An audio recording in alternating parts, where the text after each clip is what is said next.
सामाजिक जीवन, उत्तर वैदिक काल के सामाजिक जीवन, हेडिंग दे दीजिए और समझे आज का क्लास।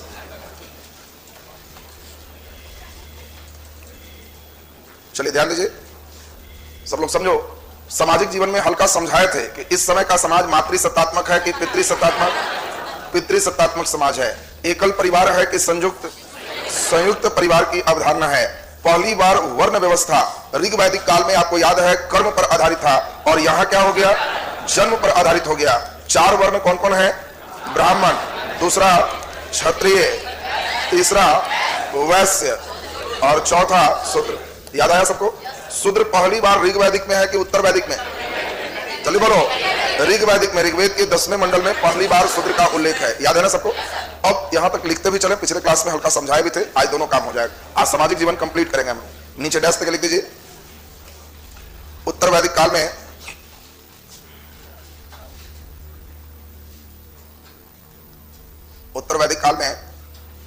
पितृसत्तात्मक समाज था। उत्तर वैदिक काल में पितृसत्तात्मक समाज था। पितृसत्तात्मक समाज था, उसी में लिख दो।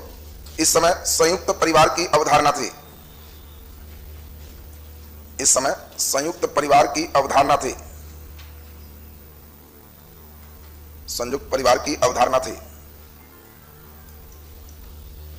नीचे स्टार लगा के डैश तक लिखो, बहुत इंपॉर्टेंट लाइन है।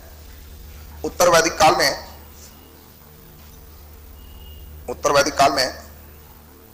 वर्ण व्यवस्था का आधार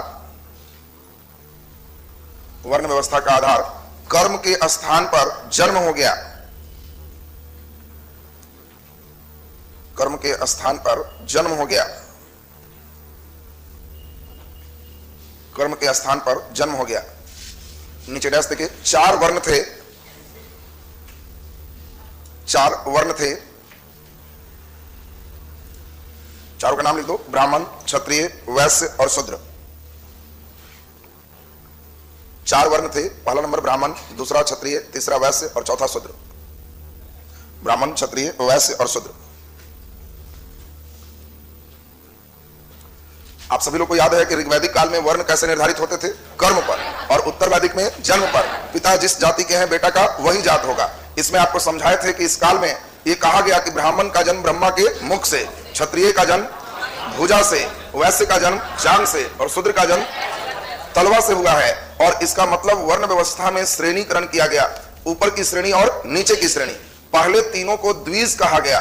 कौन द्विज नहीं है? शूद्र को द्विज नहीं कहा गया। और इस काल में पहली बार छुआछूत की अवधारणा आई। बहुत अच्छा क्वेश्चन आएगा, पहली बार किस काल में छुआछूत आया? उत्तर वैदिक। क्या ऋग वैदिक में छुआछूत है? नहीं, उत्तर वैदिक में पहली बार छुआछूत आ गया। छुआछूत बने हम उसका छुआ हुआ नहीं खाएंगे।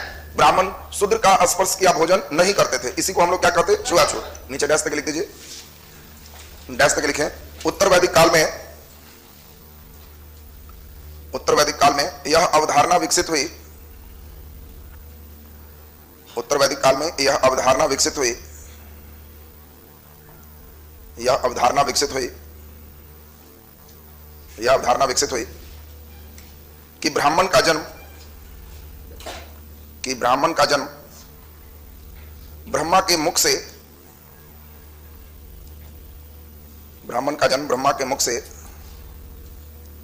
क्षत्रिय का जन्म ब्रह्मा के भुजा से,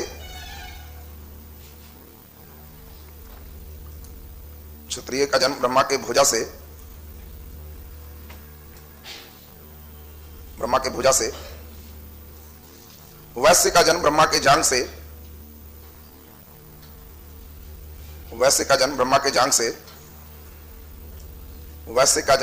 जांग से, और शूद्र का जन्म ब्रह्मा की तलवा से हुआ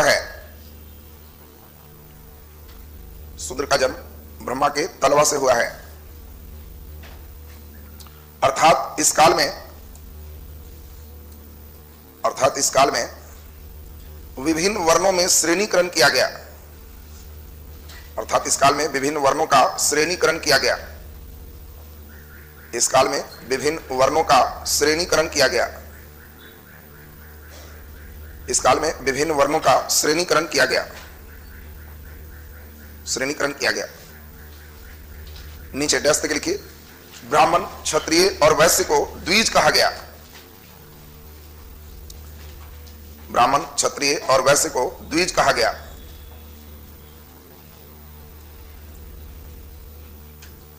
ब्राह्मण, क्षत्रिय और वैश्य को द्विज कहा गया, द्विज कहा गया। नीचे डैश देके स्टार लगा के लिखिए, उत्तर वैदिक काल में पहली बार, उत्तर वैदिक काल में पहली बार छुआछूत की अवधारणा आई। उत्तर वैदिक काल में पहली बार छुआछूत की अवधारणा आई, पहली बार छुआछूत की अवधारणा आई। आपसे क्वेश्चन पूछा जाए, छुआछूत की अवधारणा पहली बार किस काल में आया? उत्तर वैदिक काल में। क्लियर है सबका? अब हम लोग दूसरी बात समझें। आप सभी को याद है, पिछला क्लास बताए थे, अब छोटा छोटा आपको हेडिंग के साथ चलना होगा। सबसे पहले हम लोग देखें, इसी काल में आश्रम व्यवस्था प्रारंभ हो गई। आपको बताए थे कि 4 आश्रम का उल्लेख किसमें है? जाबलोपनिषद में है। याद आ गया सबको? 3 आश्रम का उल्लेख छांदोग्य उपनिषद में है। छांदोग्य उपनिषद में है। देखो, दोनों बात पूछेगा, किस उपनिषद में पहली बार 3 आश्रम का उल्लेख है? छांदोग्य। किस उपनिषद में पहली बार 4 आश्रम का उल्लेख है? जाबलोपनिषद में 4 आश्रम का उल्लेख है। और इसमें पहली बार कहा गया कि तुम अपने जीवन को 4 भागों में बांट कर जियो। पहला, जितना साल उम्र का अनुमान रखते हो उसका 1/4 तुम ब्रह्मचर्य आश्रम में जियो। उस समय औसत आयु 100 वर्ष माना जा रहा था, तो 25 एक आया, यानी 25 साल तक तुम्हारा जीवन कैसा होना चाहिए?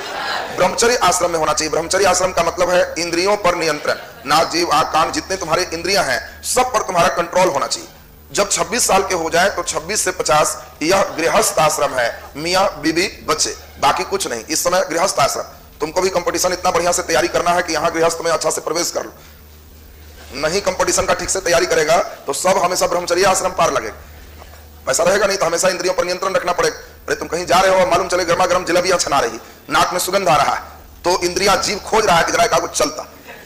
अब यही ब्रह्मचर्य आश्रम है, नियंत्रण की नहीं, अभी हमको पढ़ना है, ज्यादा ठास भोजन करेंगे तो पढ़ाई नहीं होगी, ये ब्रह्मचर्य आश्रम होगा। अब इसमें ध्यान दीजिए, 50 तक गृहस्थ है, 51 से 75 यही है वानप्रस्थ आश्रम। सभी जगह जितना घूमने वाला उम्र है, कै साल से? 51 से 75 सब जगह घूम लो। और 76 से 100 ये है संन्यास आश्रम। और इस समय डेली प्रभु से मनाओ कि बस ले चले, आप संन्यास लिए हुए हैं, सब घर के चाबी उभी सौंप दीजिए और सन्यासी की तरह मस्ती में जीवन जिए। इस समय तिजोरी रखे रहेंगे तो बड़ा समस्या होगी। तो ये संन्यास आश्रम है। तो ये 4 आश्रम देखो बांधा गया। और पूछा जाएगा आश्रम व्यवस्था किस काल में स्थापित हुई? उत्तर वैदिक काल में। 3 आश्रम का उल्लेख किसमें है? छांदोग्य उपनिषद में। 4 आश्रम का उल्लेख जाबलोपनिषद में। तो पहले जल्दी से नीचे हेडिंग दो, आश्रम व्यवस्था। आश्रम व्यवस्था,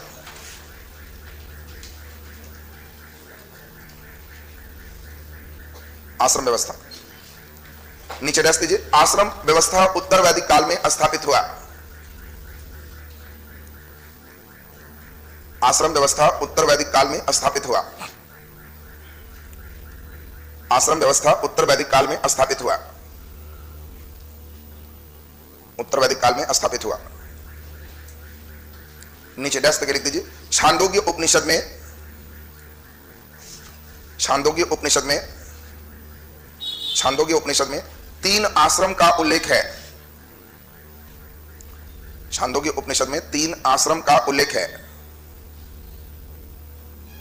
3 आश्रम का उल्लेख है। नीचे स्टार लगा के डैश करके लिखो, इंपॉर्टेंट है। जाबलोपनिषद में, खड़ा हो रहे तुम, रे खड़ा हो। जाबलोपनिषद किस वेद से संबंधित है? कोई नहीं बोलेगा। जाबलोपनिषद किस वेद से संबंधित है?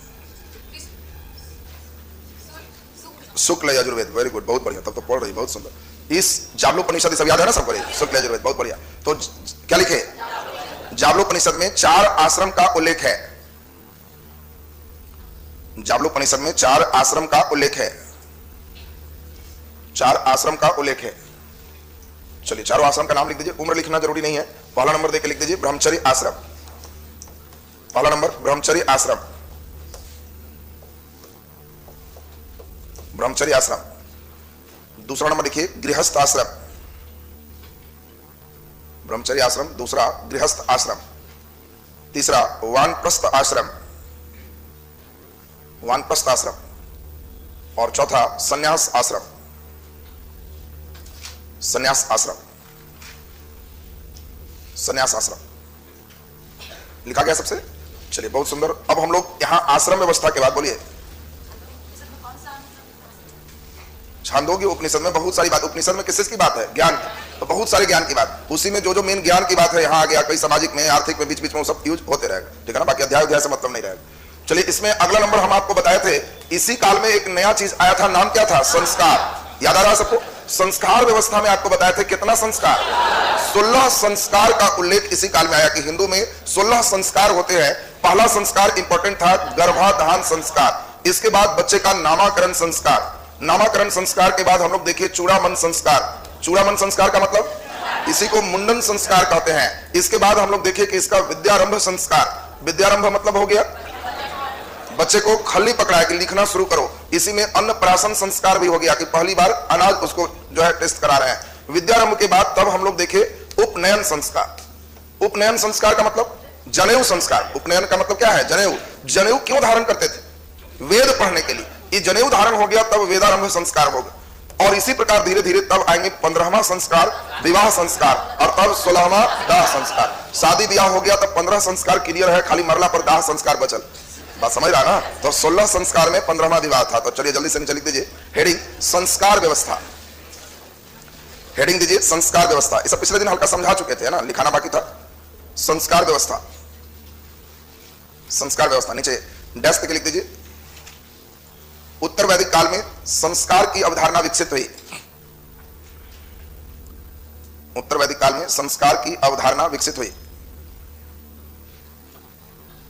संस्कार की अवधारणा विकसित हुई। संस्कार की अवधारणा विकसित हुई। बोलो कितने संस्कार? डैश के लिख दीजिए। कुल 16 संस्कार बताए गए। कुल 16 संस्कार बताए गए।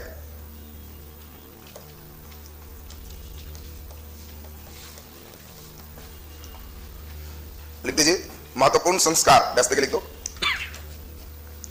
महत्वपूर्ण संस्कार। महत्वपूर्ण संस्कार डैश के सबका नाम लिख दीजिए। गर्भाधान संस्कार, गर्भाधान संस्कार, नामकरण संस्कार, नामकरण संस्कार, अन्नप्राशन संस्कार। अन्नप्राशन में क्या होगा? भोजन पहली बार अनाज बच्चे को खिलाया जाएगा।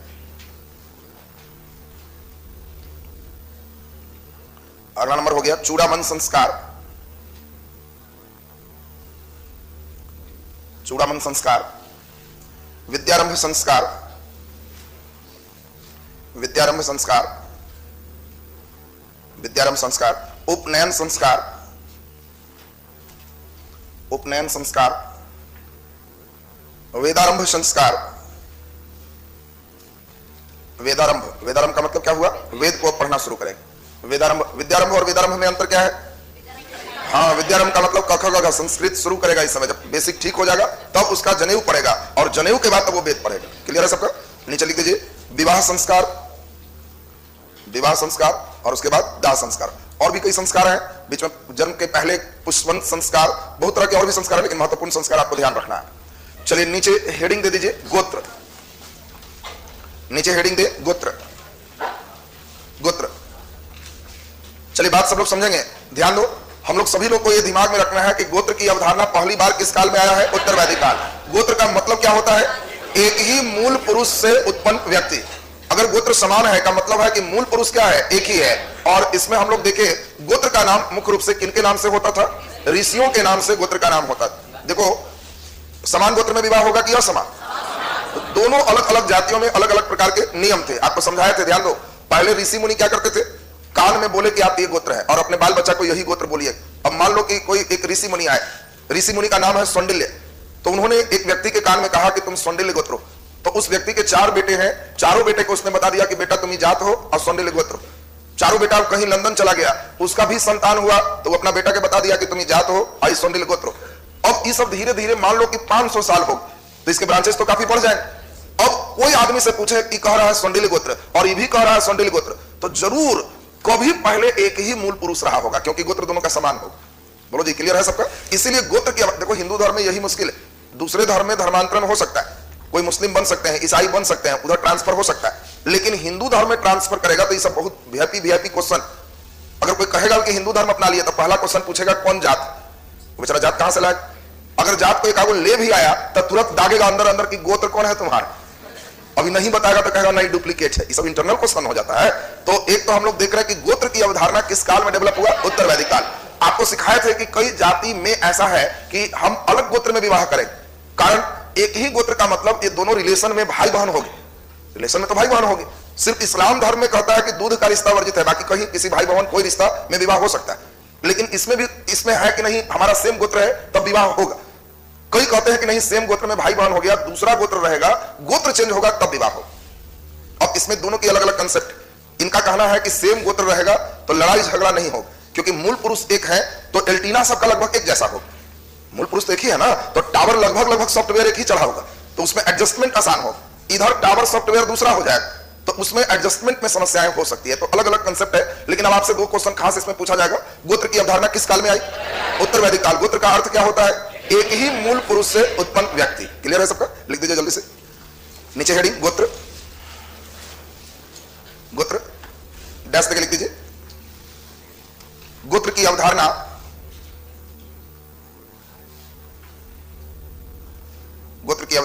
उत्तर वैदिक काल में,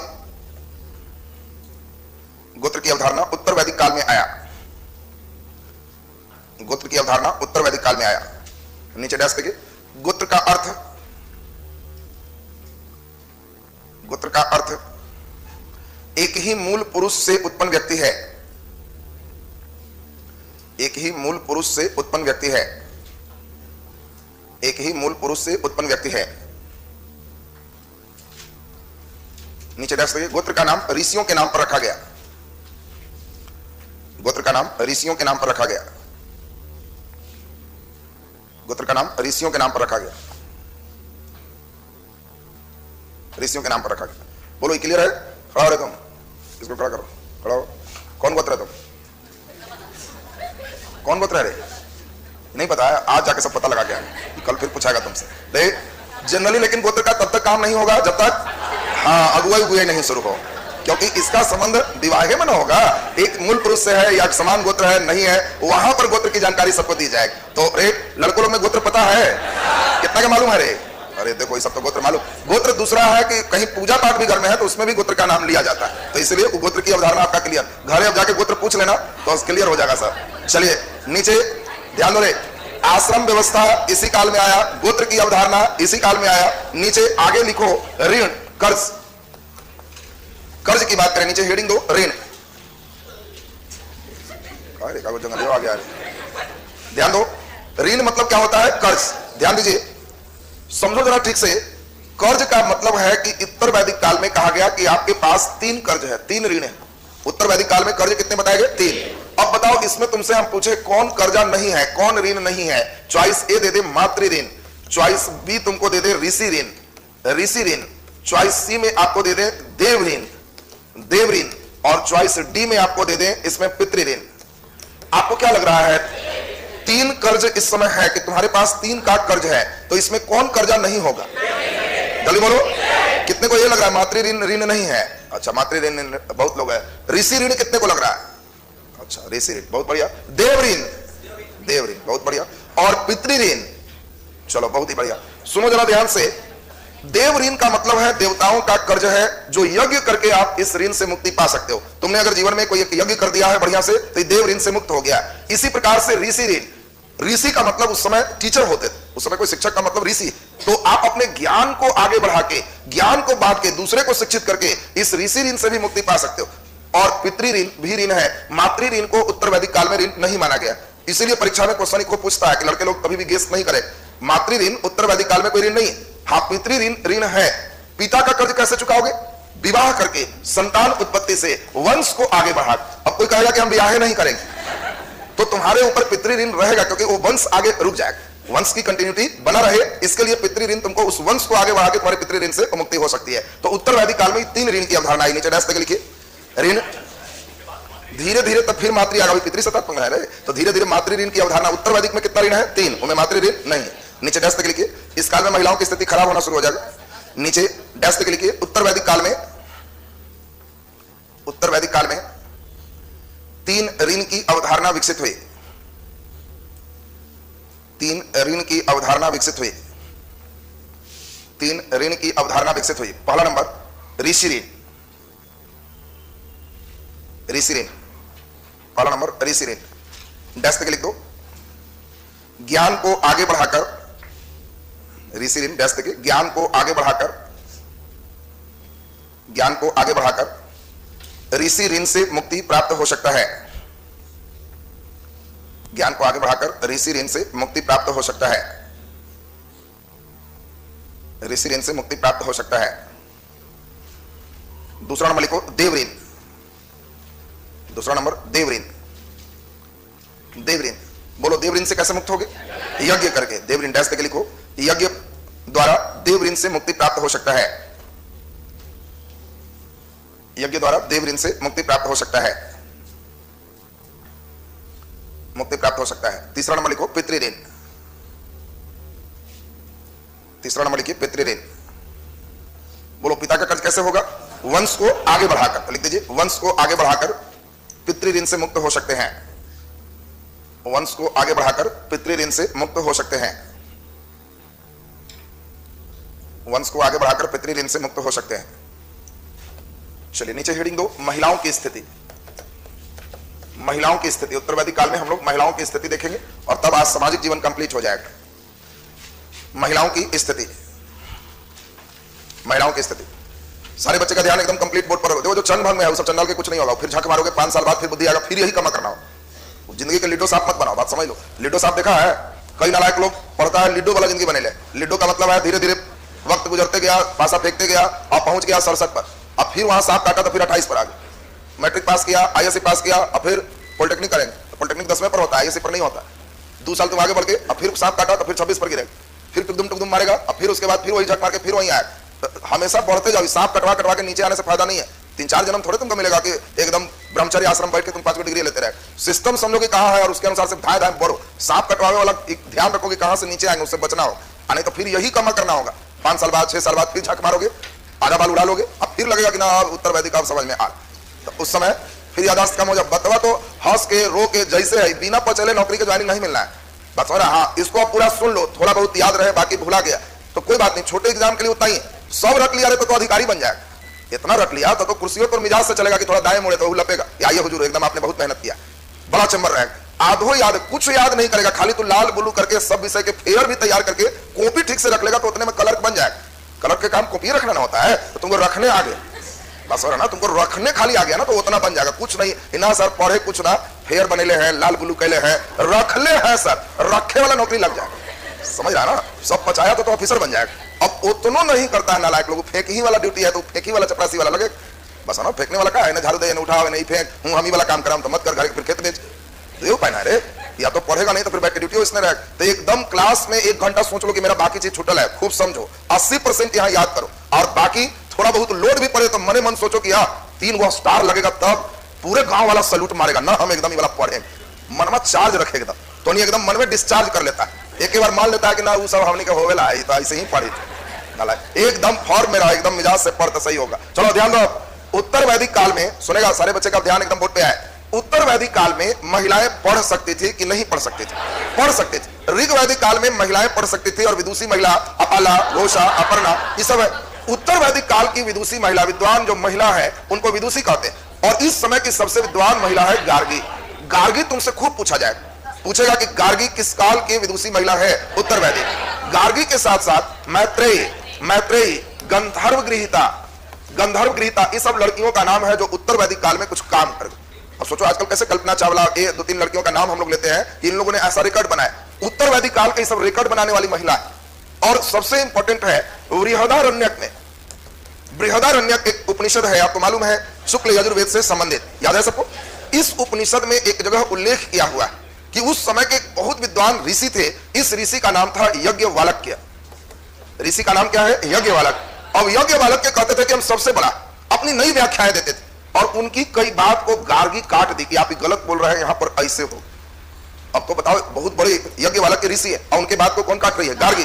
तो इन दोनों के बीच विवाद हुआ, डिबेट हुआ, पूरे पब्लिक लोग सामने रहे। गार्गी अपना तर्क दे रही है कि हाँ ऐसे होगा, यज्ञवालक कह रहे हैं ऐसे हो, और देखते देखते गार्गी जीतने लगे। ये अपनी बात से इतना प्रभावित की पब्लिक को कि लोग कह रहा है कि ना ये ठीक करे, इन्हीं का गड़बड़। तब अंतिम में यज्ञवालक के गुस्साते हैं कि महिला हो, मुंह कम खोलो। ये लाइन लिखा हुआ से पता चलता है कि इस काल में ऋग वैदिक की तुलना में महिलाओं की स्थिति में कुछ गिरावट आया। देखो लिखल गिरावट नहीं रहता है, हम लोग को कहानी से समझना रहता है कि लेबलिंग क्या हो। तुमको आगे धर्म में एक लाइन पढ़ाएंगे कि भगवान इंद्र और एक देवी है उषा, इंद्र ने उषा से लड़ाई किया। अब देवी देवता में ही लड़ाई हो, अब वहां लिखा हुआ है कि इंद्र ने उषा के रथ को चकनाचूर कर दिया। मतलब है पुरुष देवता के समानांतर महिला देवी की स्थिति खराब, इनका रथ टूट गया तो लेवल डाउन हो गया। तो हम लोग को यह समझना है। तो उत्तर वैदिक काल में कुछ गिरावट आया। अब गिरावट वाली बात सुनो, एक पुस्तक है मैत्रायणी संहिता। मैत्रायणी संहिता किसने? यजुर्वेद से संबंधित हो गया, संहिता माने ग्रंथ। मैत्रायणी संहिता में कहा गया कि पुरुषों के लिए 3 ही चीज खराब, उससे उसका नाश होता है, और उसमें एक है पासा, जुआ, जुआ सबसे खराब हो।